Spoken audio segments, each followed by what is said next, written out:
How's it going, my G's? Today we have another special little vital versus phase plant video, and the idea of this one is not to say one is better than the other, because really I don't care. I'm just making cool sounds, at least I hope they're cool. But what I'm just doing is trying to keep some of you engaged that are using Vital, but I also want to play with my new toy, which is phase plant, so I thought I'd do a little bit of both.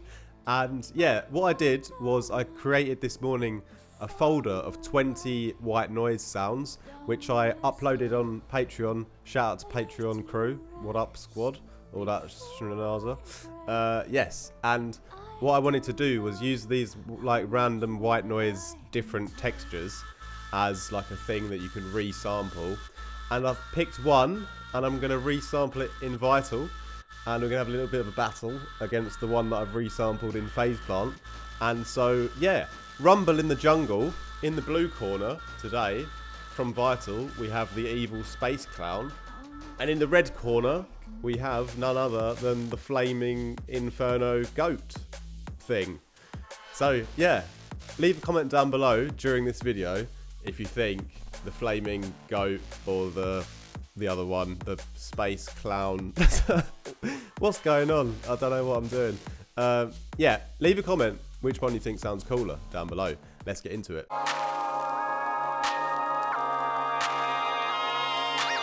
So let's have a little run through of both of the sounds, starting with the Vital one, which is the space clown. And I've got the same MIDI pattern for both.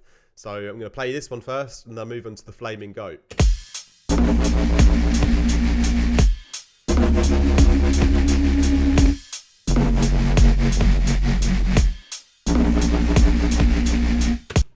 I've left the snare out of this little drum loop just so you can focus your attention a little bit more on the sound design of the bass. And here is the flaming goat.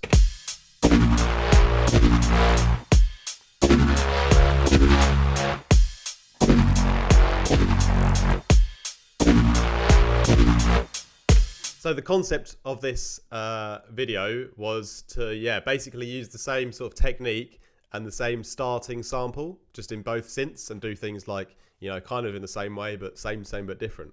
And so here's the little folder I dropped on Patreon earlier, and there's a few,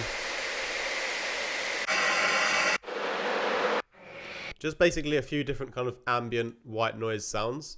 And I chose to use this fire one today. And yeah, so the idea is we're going to put this into the sample section, use it as the starting point. Then we're going to FM it through a higher pitched sine wave first, just a little bit. And then we're going to FM that high pitched sine wave with the noise into a lower sine wave and add that into the mix. And then we're going to go even lower again and have like a sort of triple layered sandwich in a sense. So yeah, let's start off with the Vital bass. So we're starting off just with the fire sound here. And then I'm going to put this into a sine wave with a high kind of pitch. So it's sort of 12 here. And just turned on a bit of unison to make this a bit nice and wide. So that's like the first sort of stage. And yeah, you got the FM coming in from the sample as well, obviously here. And just got like one main movement, which is this kind of ramp down on like random like kind of speed here, which you can adjust like on the macro. And yeah, just moving that FM amount a little bit, essentially. Then we're going to drop this down into another sine wave that's lower. And so you can tell it comes a little bit more aggressive, because I wanted to, sort of distort it a little bit more. And I added in the time skew mode here to give like some extra crunch. This is already really cool. And again, like the FM's coming in here from the one above, and it's moving a little bit on the LFO. And yeah, the next thing was to add an even lower one. And I'm just wondering, it's almost good enough without it, but we'll leave it in for a moment anyway. So I've got like a -24 one here. And yeah, it's a really small amount of like modulation again. And the FM is quite small on this one.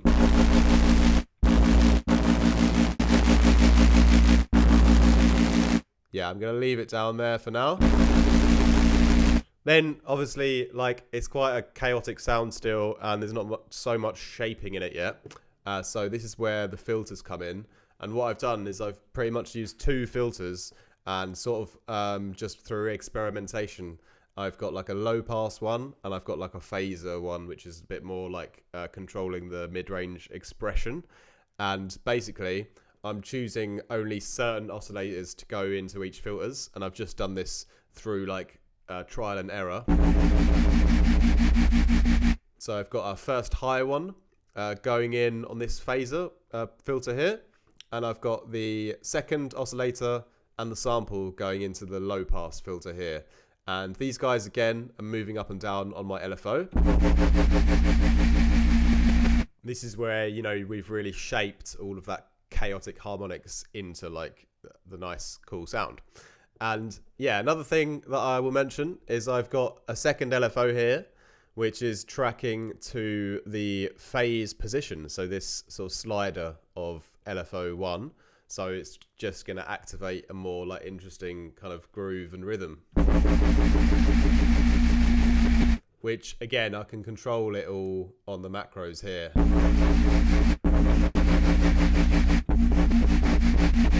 So I can get different kind of, yeah, like kind of rhythms to go with my drums.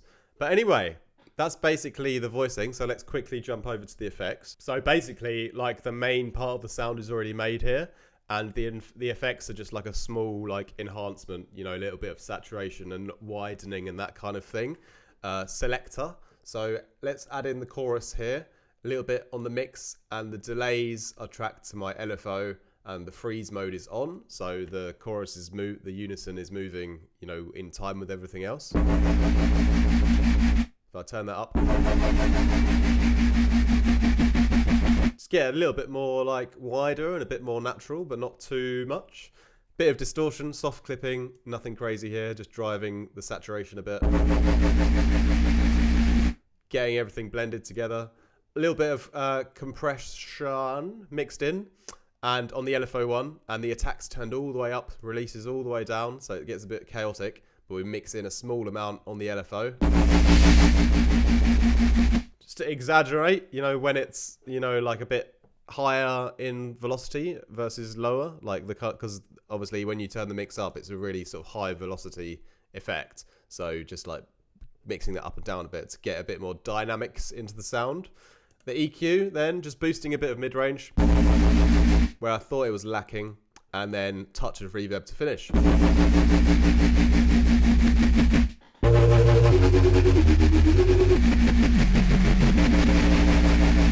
So nice and crunchy, textural space clown. So let's move on to the second bass, which is the Flaming Goat.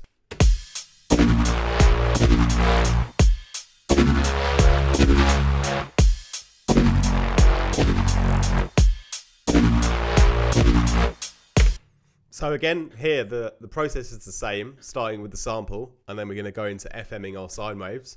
But obviously, different synths, different strokes for different folks, different goats. Yeah, a few different effects and a few different things that have, you know, ended up making this sound different, which is good because we want to make different sounds. That's fun. Anyway, let's get into the voicing. So starting off with the noise again. So it's just the fire kind of noise that I made earlier.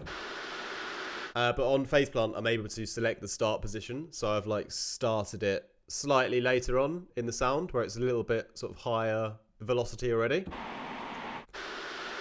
And yeah, then next up, we're going to add in like a sine wave underneath, which is set to +12.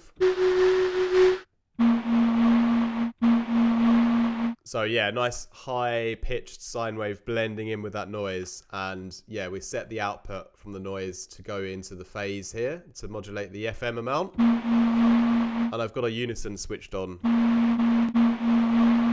just to spread that sound a little bit. And speaking of unison, I've actually got a global unison that I'm going to turn on already on the whole sound, and giving it a bit of movement already. Because what this does on the frequency stack mode, it adds these higher harmonics. And I'm just going to turn the blend down and put this on an LFO and have this sort of high-pitched hit sort of coming in and sort of ramping down here on this LFO. Next up, we're going to add in our lower sine wave. So this one here is like set to -12, and this is coming in from the previous sine wave again on the phase here. Start to get that bass in, and yeah, like in the vital one before, we then went down to another sine wave which was lower, so it was like -24. But on this patch, it seemed like the harmonics or the kind of combination was just a little bit too low. So I ended up doing another one at 12, but detuning it sort of -20 here.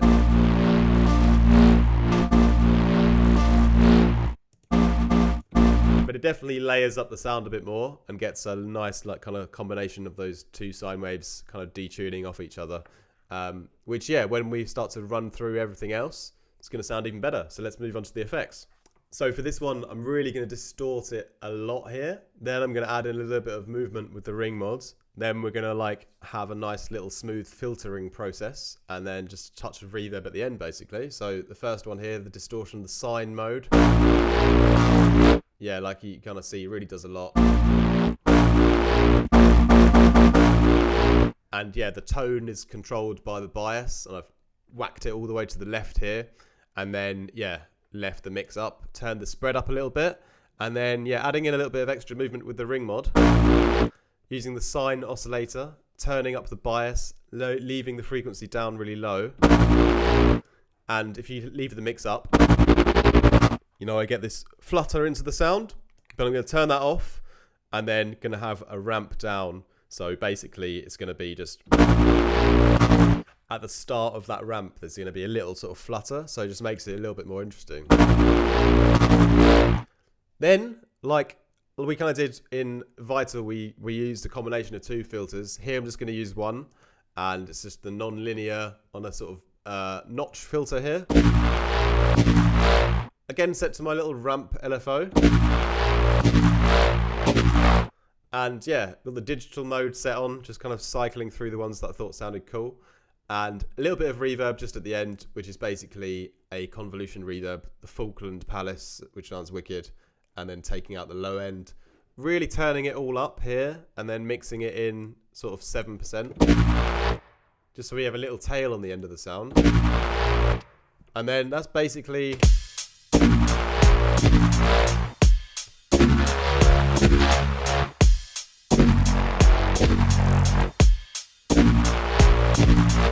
basically at a point where I quite like that sound already. And so both of these sounds, you know, I get to this kind of point where I think, okay, it's cool enough. And like, you know, going on to use it in the context of a track, like I would already sort of, as you saw on maybe the live stream yesterday, you know, if I think it's pretty cool already, I'll just bounce it out and then have it in audio, and then I can like move things around again and like, you know, keep redefining like the groove and get a really cool like beat going basically.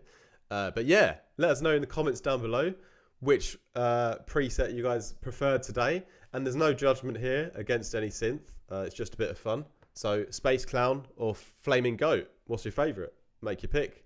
Anyway, I've been your unfriendly or friendly Santa hat microphone host today. Thanks for watching. Yes, have a great evening. Ciao for now. Bye-bye. Too great.